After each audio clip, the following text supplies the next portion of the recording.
The Nigerian aviation sector, despite its vast untapped market, is still lagging as a result of poor airport infrastructure, chaotic airline operations, and head-on effect on the dissatisfied traveling public, amongst others, factor inhibiting its growth. As the Minister of Aviation, Festus Keyamo, assumed duty barely 24 hours after his inauguration by President Bola Tinubu as the new Minister of Aviation and Aerospace Development, there are concerns among industry stakeholders about his ability and capacity to address the myriads of challenges facing the sector. Although the minister during his first day at the ministry noted that transparency, team spirit and selflessness are what could lead to the actualization of the mandate given to him by the president. Let's get more perspective into this development and other burning issues in the Nigerian aviation sector. I'm now being joined live via phone by an award-winning aviation analyst, Wale Shadare. Mr. Shadare, good morning. A pleasure having you join me on the show. Good morning. Thank you for having me. First off, let me get your reaction to the appointment of a trained lawyer and a human rights activist as Nigeria's Minister of Aviation and Aerospace Development. This is not surprising. It has become a recurrent decimal in Nigeria. What do you have to say concerning this? Okay, thank you. I said when Mr. Festus Keyamo was appointed, Minister of Aviation and Aerospace, I think two people were divided over the choice of Keyamo. Some felt, why will a greenhorn, so to say, be picked by Mr. President, while others felt that Mr. Keyamo has all the capacity and capability to head the aviation ministry. It depends on where one belongs. I think generally that the aviation ministry is not rocket science. It's all about administration. Mr. Keyamo is not going to be doing all the technical works. He's going to have advisors. He's going to have technical advisors and all the rest. So what he's going to do majorly is policy implementation and to see that the right things are done. Within 1 or 2 months, I'm sure he's going to know so much about the industry because of the enormous reports that will come to his table and people that will also guide him to do his day-to-day work in the ministry. His work is really cut out for him because of so many things that have been happening in the aviation industry. In your introduction, you talked about infrastructure.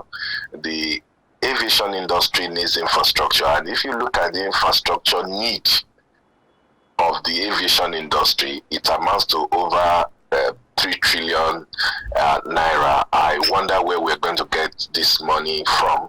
I think what he should do is to see ways how he can partner with the private sector, because the government does not have that type of money to throw into aviation. But if he tries to leverage the potentials, the advantages of the private sector, I think it will go a long way to ameliorate some of the problems we have. We also have the issue of national carrier. But I'm very happy that in his opening speech when he assumed office, he said he was going to look into the roadmap, created by the former Minister of Aviation, Senator Hadi Sirika. Is going to look at them. The roadmaps are not bad, but we need to tinker a little bit with it to bring the best for all Nigerians, to make sure that Nigeria and Nigeria aviation benefits immensely from this roadmap that we have. We have a lot of things inside that roadmap. Some have been achieved, and a whole lot of them have not been achieved. It is our hope that Mr. Keyamo will sit down, look into this roadmap, and look at ways to make them very beneficial to the aviation industry. I have confidence that he will succeed. Mr. Keyamo is a very smart person. He is an activist. He is a brilliant lawyer. I am just hoping that he will bring all this brilliance into the aviation industry, because the aviation industry is highly technical and very slippery. He may be working on slippery steps. But if he does the right thing, I'm sure people are going to sing his name and then going to sing his praises if he does the right thing. All right, thank you for that insight. So much to talk about here, but let's see how time will permit us to just take them one after the other. Now, you did make mention of the aviation roadmap, and the minister, Mr. Keyamo, has also made some statements concerning that. But let's look at some other policies and reforms that the minister needs to put in place to ensure that Nigerian airline can be more competitive with foreign carriers operating in the country, and by extension contribute significantly to the nation's GDP. Yes, that is where the issue of national carrier comes in, because as it is now, we do not have the capacity to compete with the foreign airlines. The truth of the matter is that our airlines are small, fragmented, and so divided.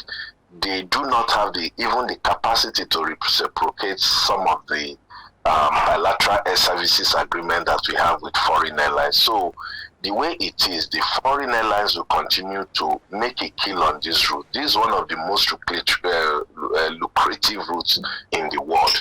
But at the same time, what Mr. Keyamo needs to do is to look at ways that there are things that are beyond Mr. Keyamo that affects the airline. The issue of forex is beyond the purview of Mr. Keyamo. The issue of skyrocketing jet A1 is also beyond Mr. Keyamo. But the things that are within his powers to help the airlines, the former Minister of Aviation tried very well to ensure that multiple taxation, some of the taxes that the airlines pay are reduced. He also ensured that VAT on spare parts was also removed, which saved the airlines over $2 billion annually. So we can begin to look at how can we benefit, how can the airlines begin to co-share or partner with other airlines. These are the things that we need to do. And again, we need to also look at the airline to make sure that we take some of the rules that have been given to the foreign airlines to make sure that we see how Nigerians can benefit. We can tweak it. We can see how they can enhance our reciprocity agreement, the bilateral air services agreement, commercial agreement, rules that we're not able to fly. We can make the airlines, the foreign airlines, to pay for additional incentive that we are being given to. Then again, we also look at that roadmap is very important because it also have MRO. What MRO does is that if we have a very good MRO, Nigerian airlines will be servicing their aircraft in Nigeria and save a lot of forex on ferrying their aircraft abroad, overseas for maintenance check. We also have the national carrier. The national carrier is very, very, very, very important to Nigeria.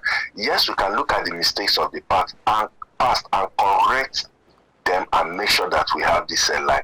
This airline will bring a lot of benefits to Nigeria. I'm one of the people who support national carrier.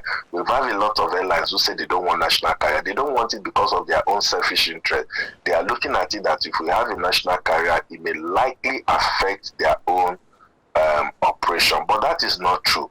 They can collaborate. We can have so many airlines. The sky is so wide for everybody to fly without even affecting the other. It can even help them to improve on their services in terms of delays, in terms of flight cancellation that are so rampant. So there are so many benefits when we look at all of these things. We're also looking at concession. Our airports cannot continue to be where they are. The government doesn't have money, but let us do it transparently. Let us do it in a way that people can come, put their money, and improve the conditions of our airports. Our airport, especially Lagos Murtala Mohammed International Airport, is in a serious or appalling state. That airport that terminal has overlived its usefulness. So we need to sit down and think of what we're going to do. Are we going to pull it down? If we're going to pull it down, where are we going to get the resources? That airport can pay for itself. We need to pull it down and build a more befitting airport terminal that Nigerians will all be proud of, like what you have in Accra, like what you have in Senegal.